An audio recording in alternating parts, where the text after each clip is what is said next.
My name is Tanish and my channel name is Creative Activity.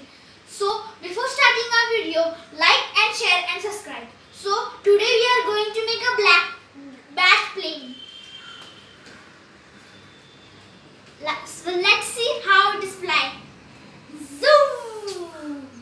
Okay, let's make.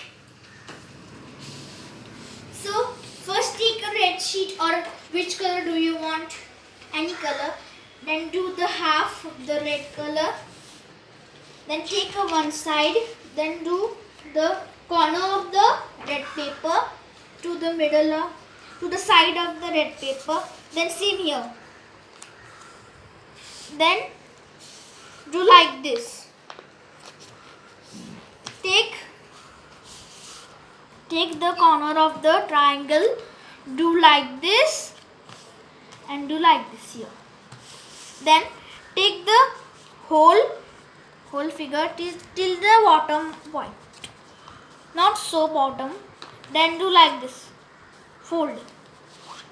Then fold here like this.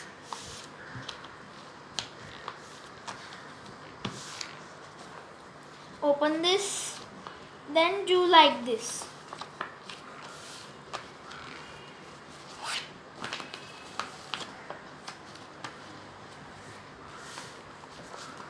Then after this the bottom of the side body, do like this of the bat wing and do like this. So it is look like a bat wings. See, the black bat plane is ready. Okay, bye friends. See you next time.